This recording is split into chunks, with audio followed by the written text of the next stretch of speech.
Desakan hentikan MBG semakin meluas. Presiden Prabowo tak akan terpengaruh dan pastikan program MBG akan terus berjalan walaupun harus berhutang. Walaupun harus berhutang katanya guys.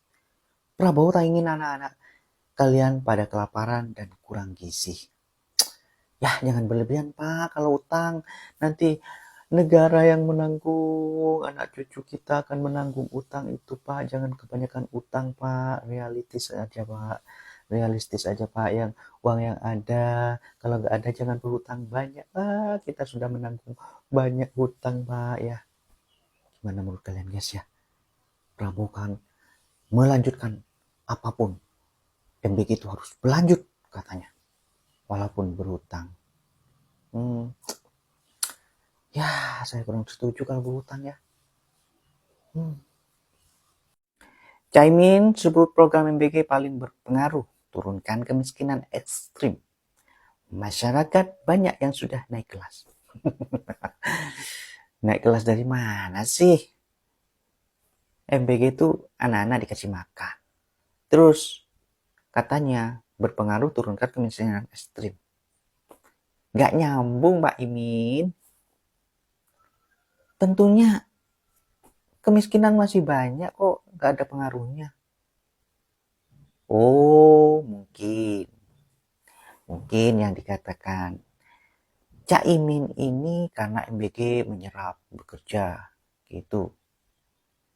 Tapi itu sebagian aja, bukan semuanya. Yang kelas ekstrim miskin itu tetap Caimin. Coba di daerah kalian guys ya. Kemiskinan ekstrim itu sudah terbantu nggak dengan MBG? Yang terbantu dengan MBG itu ya mayoritas elit-elit usahanya. SPBG-nya itu tambah jaya, tambah makmur, tambah SPBG-nya jadi mana-mana pengusaha gitu. Saya diejek, saya dijelek-jelekin, saya dituduh macam-macam.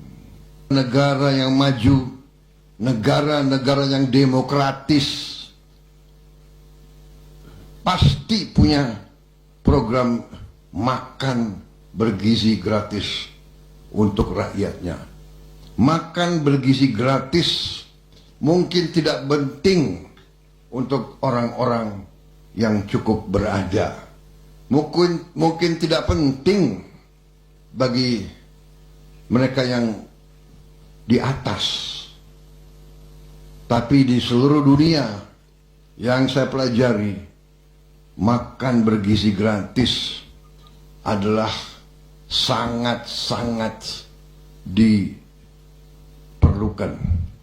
oleh mayoritas rakyat.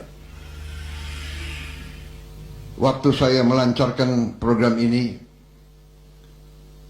saya diejek, saya dijelek-jelekin, saya dituduh macam-macam. Saya juga tidak mengerti. Bahkan yang banyak mengejek adalah orang-orang yang terdidik, profesor-profesor terkenal mengejek dan menghina saya. Dan mereka meramalkan proyek ini pasti gagal. Program ini menghamburkan uang.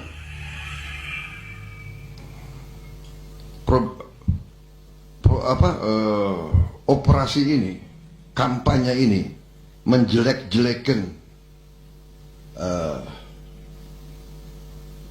presiden yang dipilih langsung oleh rakyat, mungkin sebagai ungkapan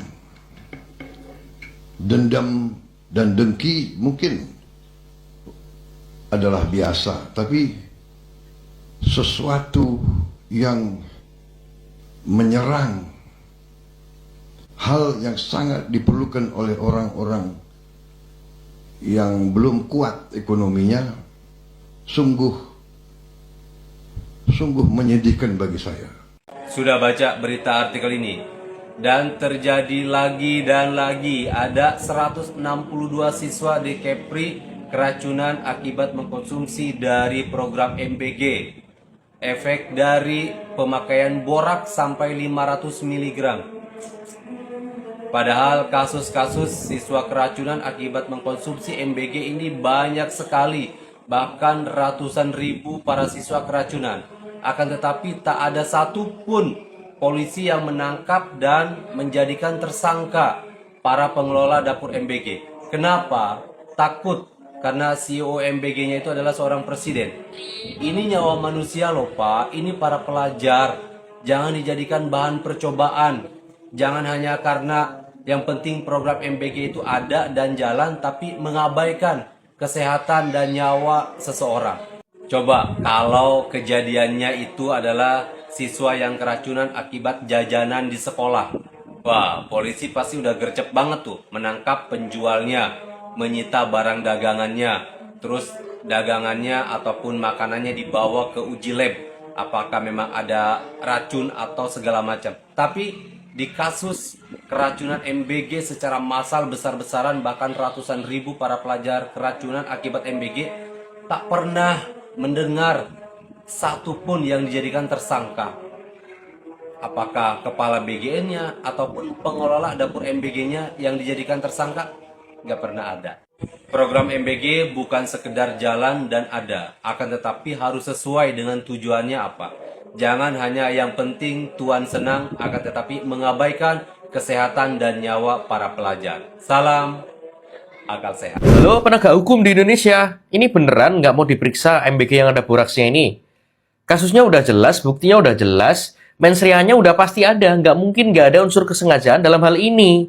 Nggak mungkin sekelas juru masak ataupun ahli gizi nggak tahu kalau boraks itu berbahaya. Nggak mungkin juga mereka nggak pernah nonton kasus bakso boraks. Masa iya sih? Udah puluhan ribu siswa keracunan nggak ada satupun yang ditetapkan menjadi tersangka? Hah? Gimana ini? Sekali lagi panggilan untuk penegak hukum di Indonesia, beneran kalian nggak mau memeriksa dan menetapkan tersangka dalam kasus makan bergizi gratis yang ada boraksnya ini. Jangan sampai MBG ini nanti singkatannya berubah menjadi makan berboraks gratis. Ini adalah logika bodoh BGN. Kenapa? Karena ada orang yang kritik MBG untuk perbaikan malah disudutkan dan didiskreditkan. Sedangkan dapur SPPG yang jelas-jelas mencelakakan, jelas-jelas meracuni siswa malah tetap dapat keuntungan. Ini logikanya gimana? Coba kalian semua tolong jelasin ini. Siapapun pendukung MBG, siapapun buzzer MBG atau perwakilan dari BGN, tolong jelasin semua ini. MBG yang kemarin ada boraksnya, kalian diem. Gak ada satupun keterangan yang muncul dari mulut kalian ini. Dibilang cuma pelanggaran juknis, tindakannya mana? Sedangkan ada orang yang mengkritik MBG justru malah dibilang pencemaran nama baik. Logikamu gimana?